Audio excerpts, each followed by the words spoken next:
నమస్తే. నేను మీ తేజ. సో నిన్న హైదరాబాద్ అమీర్పేటలోని సిపి సజ్జనర్ గారు కొన్ని ఓయో రూమ్స్ ని తనిఖీ చేశారంటూ కూడా ఒక వార్త బయటకు వచ్చింది. సో అంత సడన్ గా ఎందుకు చేశారు? అలాగే నిన్న కొన్ని స్పా సెంటర్స్ పైన కూడా ఆకస్మిక దాడులు జరిగాయి. కానీ సిపి సజ్జనర్ గారు మాత్రం ఓయో రూమ్స్ పైన గురి పెట్టినట్లుగా తెలుస్తుంది. సో దీనికి సంబంధించి క్లియర్ ఇన్ఫర్మేషన్ మనం తెలుసుకునే ప్రయత్నం చేద్దాం. మనతో పాటు మాట్లాడడానికి హైకోర్టు అడ్వకేట్ ఉదయకాంత్ గారు ఉన్నారు. ఆయనతో మాట్లాడతారు. సార్ నమస్తే అండి. నమస్తే తేజు, how are you? Sir fine sir. Sudden గా ఓయోస్ పైన అటాక్ చేశారు. అసలు ఏంటి సార్? అంటే ఓయోలు ఉండొద్దనా ఏంటి అసలు? ఉండొచ్చు కానీ ఇల్లీగల్ గా ఉండొద్దని ఆయన ఉద్దేశం. అయితే ఒక విషయం ఏంటంటే తేజు, ఇప్పుడు Telangana public safety measures enforcement act note ఉంది. సో దీన్ని ఉద్దేశించి పోలీస్ అధికారి లా అండ్ ఆర్డర్ ప్రివెంట్ చేసే ప్రాసెస్ లో, నేరాలను నిర్మూలించే ప్రాసెస్ లో కొన్ని తనిఖీలు చేసే అధికారం పోలీస్కి ఉంటుంది. ఎస్పెషల్లీ ఇప్పుడు ఓయో రూమ్స్ లో ఇల్లీగల్ ప్రాస్టిట్యూషన్ ఏదైనా జరుగుతుందా, లేదంటే కనుక మైనర్ గర్ల్స్ ఎవరైనా వస్తున్నారా, వాళ్ళ ఐడి ప్రూఫ్స్ సక్రమంగా హోటల్స్ వాళ్ళు కలెక్ట్ చేస్తున్నారా లేదా, దాని తర్వాత వీళ్ళ రికార్డ్స్ సీసీ కెమెరా ఫుటేజెస్ సరిగ్గా పనిచేస్తుందా లేదా, ఈ అన్ని రికార్డ్స్ కూడా ప్రాపర్ గా పోలీస్ స్టేషన్ సబ్మిట్ చేస్తున్నారు లేదా అనేది కూడా ఇంపార్టెంట్. ప్రతి ఓయో రూమ్స్ లో ఎవరెవరైతే గెస్ట్ వస్తూ ఉంటారో పోతూ ఉంటారో వాళ్ళ యొక్క ఆధార్ కార్డ్, ఐడి ప్రూఫ్స్ వీళ్ళు కలెక్ట్ చేసుకున్న తర్వాత ఎవ్రీ డే పోలీస్ స్టేషన్ కు ఒక రిపోర్ట్ సబ్మిట్ చేయాల్సిన బాధ్యత ఓయో రూమ్స్ మీద ఉంటుంది. ఎందుకంటే వాళ్ళ లైసెన్స్ లోనే వాళ్ళకు ఒక కండిషన్ ఉంటుంది. మనం అనుకుంటాం ఏంటంటే ఓయో రూమ్స్ పోతే మన వివరాలన్నీ సీక్రెట్ ఉంటాయి, ఏం ప్రాబ్లం కాదని అనుకుంటాం.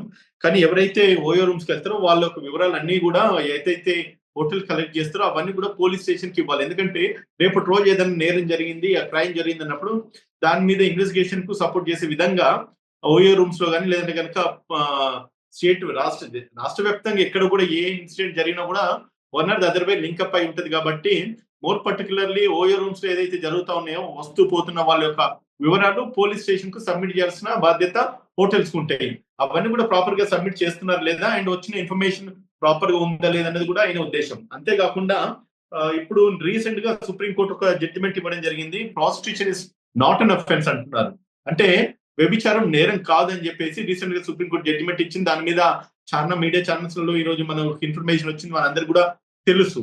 సో దాన్ని ఆసరగా తీసుకొని మరి ప్రతి వ్యభిచారం చేసే వాళ్ళంతా కూడా అక్కడికి వచ్చేసి అసాంఘిక కార్యకలాపాలు ఏదైనా నడుస్తా ఉంది. ఎందుకంటే చిన్న పిల్లలు, మైనర్ గర్ల్స్ ను కూడా ఇప్పుడు ప్రాస్టిట్యూషన్ లో దించుతా ఉన్నారు కొందరు. అదొక ముఠా కింద ఏర్పడేసి ఈ యొక్క వ్యభిచారాలన్నీ నడిపిస్తా ఉన్నారు. అంటే ఇప్పుడు సుప్రీంకోర్టు ఇచ్చిన తీర్పు కూడా ఏం చెప్తుందంటే, లీగల్ గా మీరు వ్యభిచారం చేయొచ్చు, మీ కన్సెంట్ ఉంటే చేయొచ్చు, మీరు ఇష్టపూర్వకంగా చేయొచ్చు. కానీ ఎవరి ఒత్తిడిలో వల్ల కానీ, లేకపోతే ఒక ఏజెంట్స్ ద్వారా కానీ వ్యభిచారం చేయడానికి ఆస్కారం లేదు. ఉమెన్ ట్రాఫికింగ్ ఏదైతే జరుగుతుందో దాన్ని కూడా పూర్తిగా నిర్మూలించాల్సిన బాధ్యత పోలీసుల మీద, న్యాయస్థానాల మీద ఉంటది. అందులో భాగంగా సజ్జనార్ గారు ఏదైతే చర్యలు చేపట్టినారో దాన్ని ఫస్ట్ మనందరం కూడా అభినందించాలి. తను చేస్తున్న ఒక యాక్టివిటీకి ఆయన కృతజ్ఞతలు తెలియజేయాలి.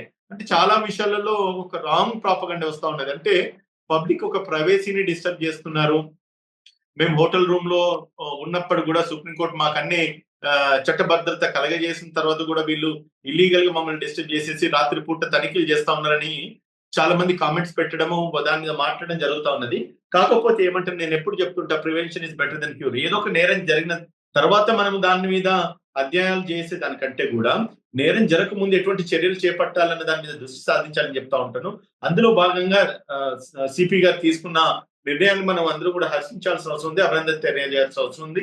ఎటువంటి క్రైమ్ కూడా జరగకుండా ప్రతి ఏదో నిన్న మొన్న జరిగిందో లేకపోతే రేపెల్లుండి జరుగుతుందని కాదు, ఇటువంటి స్ట్రింగ్ ఆపరేషన్స్ హోటల్స్ రూమ్ లో కానీ, లేదంటే మీరు ఇదివరకు చెప్పినట్టుగా ఏవైతే స్పా సెంటర్స్ లో కానీ. ఇంతేకాకుండా ఈ యాక్ట్ కూడా ఏం చెప్తుందంటే, ఈవెన్ రోడ్ మీద జరుగుతున్న ఇల్లీగల్ డ్రైవింగ్స్ కానీ, డ్రంక్ అండ్ డ్రైవ్స్ కానీ, లేదంటే కనుక డ్రగ్ స్కాండిల్స్ ఎక్కువ అయిపోయినాయి మన తెలంగాణ రాష్ట్రంలో. డ్రగ్ తరలించడం ఇవన్నీ కూడా జరుగుతున్నాయి. కాబట్టి వీటన్నిటి మీద దృష్టి సాధించేసి నేరాన్ని నిర్మూలించే విధంగా పోలీసు వాళ్ళు తీసుకుంటున్న చర్యలను కానీ, లేకపోతే కాంగ్రెస్ పార్టీ ప్రభుత్వం, రేవంత్ రెడ్డి గారు ముఖ్యమంత్రి గారు కూడా ఒక కాంగ్రెస్ పార్టీ ప్రతినిధిగా నేను అభినందిస్తా ఉన్నాను. అండ్ తర్వాత ఇటువంటి వాటిని ఈ 2-3 రోజులే కాదు, కంటిన్యూస్ గా ఇటువంటి స్ట్రింగ్ ఆపరేషన్ చేస్తే నేరాలు పూర్తిగా నిర్మూలించడానికి ఆస్కారం ఉంటది తేజు. అంటే కొన్ని ప్లేసెస్ లో కూడా అంటే ఇళ్ళలు ఉన్న చోట్ల దగ్గర కూడా ఓయోలకి పర్మిషన్స్ ఇచ్చేస్తున్నారు. మరి ఇవే పోలీస్ వారే పర్మిషన్స్ ఇస్తున్నారు కదా. కూడా లైసెన్సింగ్ అథారిటీస్ ఏవైతే ఉన్నాయో వాటన్నిటిని కూడా ఎంక్వైరీ చేసి ఇవ్వాల్సి వస్తుంది. అండ్ ఒకవేళ మీరు అంటున్నట్టుగా రెసిడెన్షియల్ జోన్స్ లల్లా ఓయో రూమ్స్ కు పర్మిషన్ లేదని అన్నప్పుడు అటువంటి ఏరియాలో కనుక పోలీసు ఇల్లీగల్ గా పర్మిషన్స్ ఇస్తే ఇమీడియట్ గా సిపి గారి తన విచక్షణ పవర్స్ కింద వాళ్ళను లైసెన్స్ క్యాన్సిల్ చేసే అధికారం ఉంటది. సేమ్ టైం అటువంటి ఏమన్నా అసాంఘిక కార్యక్రమాలు మన ప్రాంతంలో జరుగుతున్నాయని ఎవరైనా అనుకున్నా కూడా మీరు డైల్ 100 కి రిపోర్ట్ చేయొచ్చు. లేదంటే ఏదన్నా న్యాయవాదిని సంప్రదించి కూడా మనము అటువంటి ఏరియాస్ లలో without licence proper appropriate licence లేని వాటిని కూడా మనము ఇమీడియట్ గా వాటిని లైసెన్స్ క్యాన్సిల్ చేయించేసి ఆ యొక్క ఓయో రూమ్స్ అక్కడి నుంచి కూడా తరలించే అవకాశాలు ఉంటాయి. ఏముంది తేజు, ఇప్పుడు మామూలుగా ప్రతి చోట రెసిడెన్షియల్ ఏరియాస్ ఉంటాయి, రెసిడెన్షియల్ జోన్స్ ఉంటాయి. ఆ రెసిడెన్షియల్ జోన్స్ లో వీళ్ళు ఏం చేస్తారంటే ఓయో లైసెన్సింగ్ అంటే హోటల్ లైసెన్సింగ్ తీసుకొని ఓయో రూమ్ నుంచి టైఅప్ పెట్టుకొని ఆన్లైన్ లో బుకింగ్ చేసుకొని 2-3 గంటలు కూడా వచ్చి పోతూ ఉండే సందర్భాలు దాఖలాలు కొన్ని మనము న్యూస్ లలో చూస్తూ ఉంటాం కదా. సో అవన్నీ కూడా అంటే ఇల్లీగల్ యాక్టివిటీస్ ఏవైతే జరుగుతాయో రెసిడెన్షియల్ జోన్స్ లో ఒకవేళ వాళ్ళకి ఏదైనా ఇబ్బంది ఉంటే కనుక అది ఇల్లీగల్ అని అనిపించినప్పుడు వాళ్ళకి ఏదైనా డిస్కంఫర్ట్ ఉండి ఫ్యామిలీ ఉండి పిల్లలు ఉన్న చోట ఇటువంటి ప్రాస్టిట్యూషన్ వ్యభిచారం జరుగుతుంది అన్నప్పుడు దేర్ రైట్ ఫండమెంటల్ రైట్ కూడా ఉంటది. సో దాన్ని అక్కడి నుంచి తరలించే అవకాశాలు కూడా చట్టంలో మనకు వెసులుబాటు కూడా ఉంటది. దానికి ఎటువంటి అభ్యంతరం లేదు. మనం కంప్లైంట్ చేయడానికి కూడా మనం భయపడాల్సిన నెసెసిటీ అయితే లేదు తేజు. నిన్న ఒక్కసారిగా హైదరాబాద్ లో అంటే ఇప్పుడు సిబిఆర్ కావచ్చు, అలాగే 3 డీసీపీలు, ఇంకా 500 మంది పోలీసులు, ఇటు ఓయో కావచ్చు, స్పా సెంటర్స్ కావచ్చు, వీటన్నిటిపైన కూడా ఆకస్మికంగా దాడులు చేశారు. మరి నేను ఒక విషయం అడుగుతా, ఏదైనా నేరం జరిగితే పోలీస్ ఏం చేస్తుంది, ప్రభుత్వం ఏం చేస్తుంది అని మీరే కదా మీ ఛానల్లో కేకులు వేస్తూ ఉంటారు కదా తేజు. అవన్నీ మీరు ఇంకోసారి మీరు మాట్లాడితే అటువంటి వాటికి ఆస్కారం ఉండదు అని చెప్పేసి ఇప్పుడు వీళ్ళు నిర్ణయం తీసుకుంటున్నారు. మొన్న రీసెంట్ గా ఒక ఫైర్ యాక్సిడెంట్ జరిగింది అమీర్పేట, మనం అందరం ఒకసారి గుర్తు చేసుకుంటే. అవన్నీ ఫైర్ యాక్సిడెంట్ జరిగినప్పుడు హోటల్స్ కు ప్రాపర్ గా లైసెన్స్ లేకుండా, లేదంటే కనుక పక్కకు రెసిడెన్షియల్ జోన్స్ ఉన్న చోట వంటలు చేసేసి పొల్యూషన్ ఎక్కువ స్ప్రెడ్ చేయడం జరుగుతుంది. దానివల్ల ఫైర్ యాక్సిడెంట్ జరిగింది అనేసి మనం కొన్ని న్యూస్ బాగా వైరల్ అయింది. అమీర్పేటలో ఒక ఫైర్ యాక్సిడెంట్ జరిగినప్పుడు అప్పుడు కూడా పోలీస్ ని అందరూ కూడా ఇదే రకంగా ప్రశ్నించినారు. వీళ్ళ నెగ్లిజెన్స్ వల్ల, కొందరు నెగ్లిజెన్స్ వల్ల కొన్ని డేంజర్స్ జరుగుతూ ఉన్నాయి. జరిగినప్పుడు ఏమంటారు, పోలీసులు ఏం చేస్తున్నారు, ప్రభుత్వం ఏం చేస్తున్నారు, మీరేం చర్యలు తీసుకోరా అనేసి అట్లా మాట్లాడతారు.